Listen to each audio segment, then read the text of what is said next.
নমস্কার বন্ধুরা, আজ আমি বানাতে চলেছি মতিচুরের লাড্ডু। ছাঁকনি ছাড়া ঘরোয়া পদ্ধতিতে মতিচুরের লাড্ডু। তো চলো বানানো যাক। প্রথমে একটি বাটিতে আমি 1 কাপ বেসন নিয়ে নিয়েছি। ঘরোয়া নর্মাল বেসন যেরকম সবাই ব্যবহার করো সেরকম বেসন নিলে এটা হয়ে যায়, সমস্যা নেই। তো 1 কাপ বেসনের সাথে 1 কাপ জলই নিয়েছি। মেজারমেন্ট কাপের 1 কাপ নিয়েছি, কিন্তু জলটার পরিমাণটা একটু আস্তে আস্তে দিয়েছি, ধীরে ধীরে দিয়ে গুলিয়েছি যাতে কোনো লাম্পস না পড়ে। আর হ্যাঁ, বেসনটা নেওয়ার সময় অবশ্যই এটাকে ঝেড়ে নিতে হবে, কেননা কোনো কিছু লাম্পসও থাকবে না, কোনো দলা পেকেও যাবে না। একদম ক্লিয়ার আনার জন্য, পুরো স্মুথ ব্যাটারটা তৈরি হয়, তার জন্য ঝেড়ে নেওয়াটা একদম জরুরি। ছাঁকনিতে ছেঁকে নেবেন ভালো করে, তারপরে জল দিয়ে ধীরে ধীরে এরকম একটা স্মুথ ব্যাটার তৈরি হবে।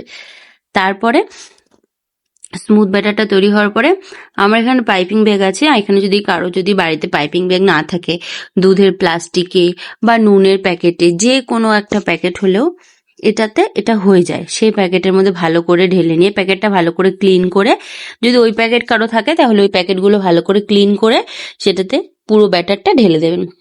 ঢেলে মাথায় একটা গিট দিয়ে নিয়ে, যাতে ব্যাটারটা ধরতে একটু টাইট লাগে, হাতের মাপ অনুযায়ী একটু টাইট করে গিট দিয়ে নিয়ে, তারপর একটি কড়াতে একটু বেশি করে তেল দিয়ে নেবেন। বেশি করে তেল দিয়ে নিয়ে সেটার মধ্যে এরকম পাইপিং ব্যাগের মুখটা একদম সরু করে কেটে, খুবই যাতে সরু হয়, কেটে তেলের মধ্যে এরকম জোরে প্রেসার দিয়ে ধরলে দেখবেন ফোটা ফোটা করে পড়বে, একদম এরকম বোঁদের মতন ডিজাইন হয়ে যাবে।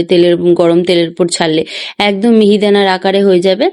আর এটা যদি নাও চান, আরো ভালো পদ্ধতি আছে, আরো সহজ পদ্ধতি আছে। আমি আজকে এই পদ্ধতিটা দেখাচ্ছি, অন্য পদ্ধতিতে আরেকদিন ভিডিও করে দেখানো যাবে।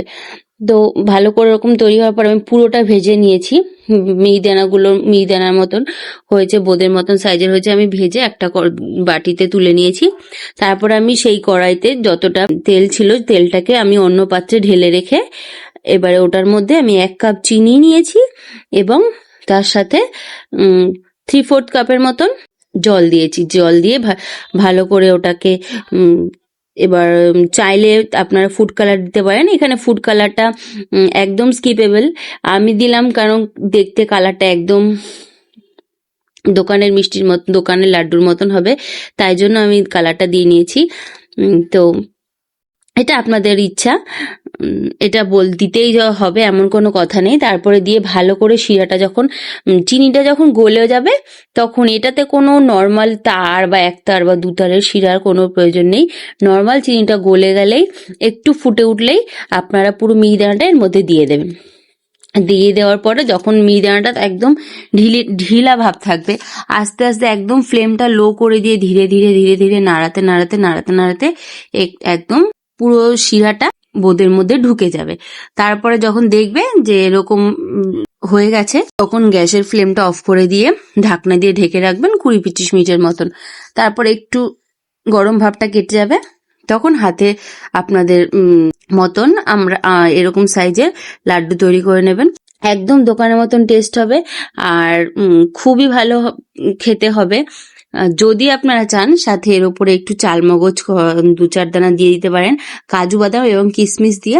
আমি এগুলো কিছুই দিইনি, জাস্ট নর্মাল বানিয়েছি। আমার ব্যাটার, এটা রেসিপিটা শেয়ার করাটাই দরকার ছিল আমার, ওইগুলোর জন্য আমি দেওয়ার মনে করিনি, ওগুলো জাস্ট টেস্টের জন্য। কিন্তু তৈরি তো এটাই তো নর্মাল রেসিপি, তা আমি এটাকেই তৈরি করে দেখালাম। যদি ভালো লেগে থাকে ভিডিওটাতে একটা লাইক করে চ্যানেলটাকে প্লিজ একটু সাবস্ক্রাইব করে দেবেন।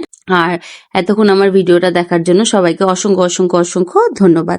তো আজকের মতো এখানেই, দেখা হচ্ছে পরের কোনো নেক্সট ভিডিওতে।